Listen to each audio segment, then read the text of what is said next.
Assalamualaikum warahmatullahi wabarakatuh. Hari ini kita akan membahas tentang stunting, di mana stunting masih menjadi hal yang sangat penting untuk dicegah di Indonesia terutama, bahkan dunia, karena stunting ini juga nanti akan mempengaruhi bagaimana sumber daya manusia di kemudian hari. Definisi stunting. Stunting adalah suatu kondisi di mana seseorang kekurangan gizi kronis dalam jangka waktu yang lama. Kemudian terjadi terutama pada 1000 hari pertama kehidupan atau 1000 HPK, di mana ibu hamil dengan usia 270 hari sampai anak usia 2 tahun atau 730 hari. Nah, sehingga tinggi badannya dibanding dengan usianya terlihat lebih pendek dari sebaya. Jadi boleh diingat bahwa tidak semua orang pendek itu stunting, tapi yang stunting itu sudah pasti pendek.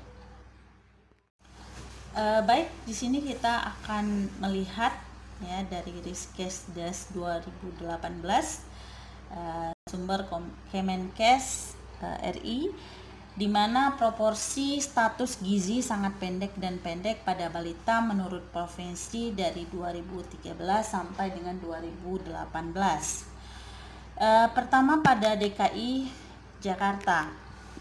Nah, kita lihat di provinsi DKI Jakarta ya ada yang 2013 itu warna biru, ya, yang 2018 itu warna merah.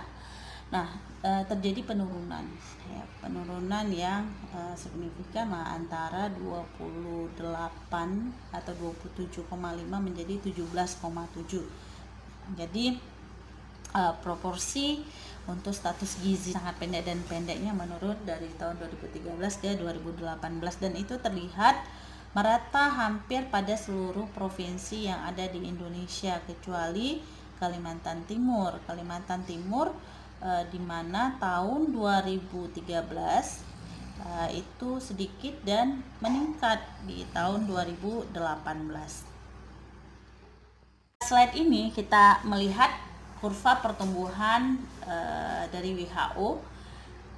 Nah, indikatornya dilihat dari tinggi badan dibandingkan usia atau TB per U, di mana stunting itu dia di bawah daripada -2 SD itu menurut kurva WHO.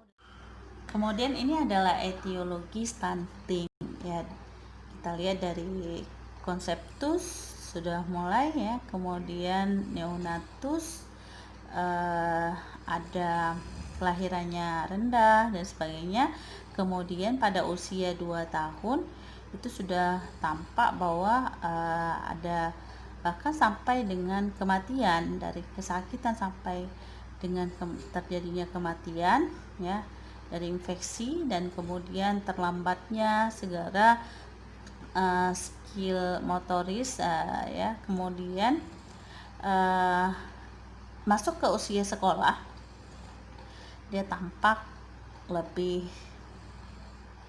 rendah atau lebih pendek ya dibanding dengan teman-temannya yang lain. Nah, kemudian dia akan, kalau dia masih diberikan umur, masuk ke pubertas, kemudian dewasa, bahkan orang-orang yang stunting, anak-anak stunting ini, maka dia dewasanya itu akan mempunyai masalah kesehatan, di mana banyak penyakit-penyakit penyerta yang mudah didapatkan ketika gizinya itu memang dari kecil buruk sehingga dia stunting.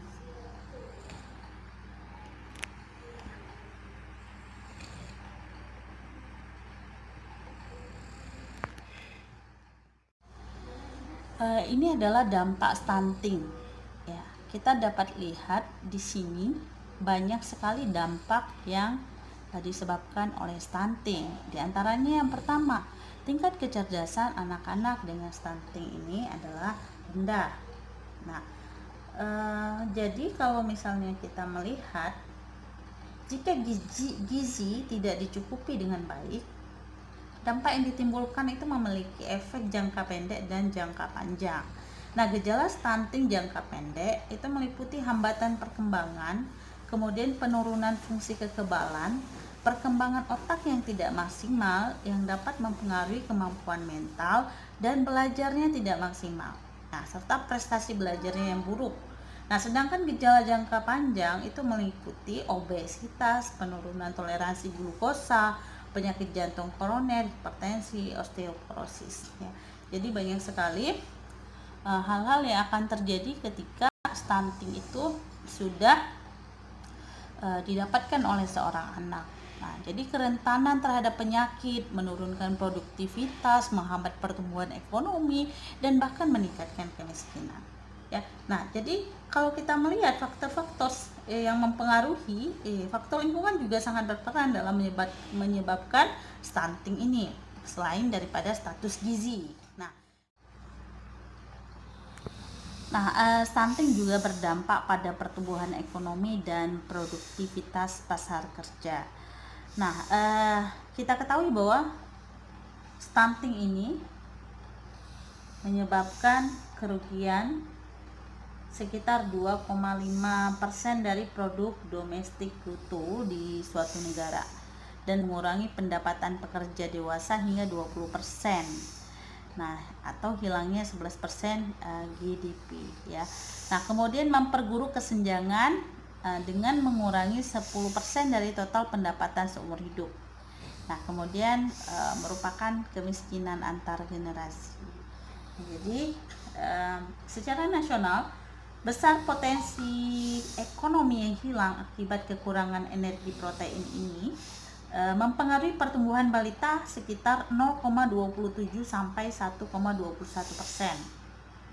ya, dari produk domestik bruto Indonesia, atau nilainya hampir 4,24 sampai 19,08 triliun rupiah per tahun. Nah, ini ada satu penelitian menunjukkan bahwa masalah gizi kurang dan buruk berdasarkan indikator berat badan per umur itu menggambarkan status gizi yang bersifat umum, tidak spesifik dan tidak menggambarkan masalah gizi secara kronis atau akut. Nah, jadi total biaya tambahan untuk satu pasien dewasa terkait dengan gizi buruk diperlukan 1,9 miliar euro pada tahun 2011, atau sama dengan 2,1% dari total belanja kesehatan nasional Belanda dan 4,9% dari total biaya sektor perawatan kesehatan. Nah, jadi ini menunjukkan bahwa banyak faktor ekonomi atau banyak biaya yang dikeluarkan untuk mengatasi atau berdampak dari seorang yang stunting. Nah, kerugiannya banyak ya, besar. Nah, salah satunya juga tinggi badan seseorang itu kan akan mempengaruhi jenis pekerjaan, pendapatan, produktivitas kerjanya. Analisis kerugian ekonomi akibat stunting juga pernah diteliti pada balita, tapi ini kita melihat di beberapa negara luar, karena di Indonesia penelitian seperti ini masih kurang disorot atau kurang dilakukan.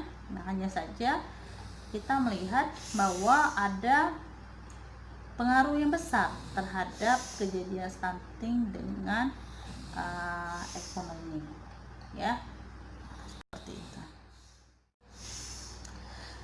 Nah, epidemiologi stunting ya, menurut Organization for Economic Cooperation and Development Program for International Study Assessment tahun 2012 itu menguji ada 510.000 pelajar yang diuji ya pada usia 15 tahun dari 65 negara termasuk Indonesia dalam bidang membaca, matematik dan sains. Nah, ini satu penelitian ya. Mereka melihat seberapa banyak stunting itu terjadi di beberapa negara yang diteliti. Nah, hasilnya Indonesia berada pada posisi 64 dari 65 negara. Artinya kemampuan bidang membaca, matematik dan sains ya itu sangat-sangat rendah. Nah, di mana di sini ada kita perhatikan urutannya. Nah, Singapura itu hanya pada urutan kedua, Vietnam 17, Thailand 50, Malaysia 52, dan Indonesia 64 orang yang tidak bisa membaca matematik dengan baik dan saintis ya. Bagaimana memprediksi tinggi badan anak? Pada anak laki-laki, tinggi badan ayah ya ditambah dengan tinggi badan ibu ditambah dengan 13 cm dan dibagi 2. Ya, hasilnya ditambah kurang lebih 8,5 cm. Nah, itulah tingginya. Sedangkan pada anak perempuan ya dikurang 13 cm dibagi 2 dan hasilnya ditambah atau dikurang dengan 8,5 cm, dan itu adalah standar dari tinggi badan anak. Di sini kita melihat bahwa memang 1000 hari pertama kehidupan itu sangat penting bagi kualitas sumber daya manusia ya, dimana ini sangat dipengaruhi oleh gizi, faktor lingkungan, dan genetik serta hormonal. Nah, pada anak stunting otomatis kecerdasannya menurun, sehingga apa? Diperoleh kualitas sumber daya manusia yang rendah, dan itu akan berakibat negatif pada suatu negara. Nah, bagaimana penanganan stunting?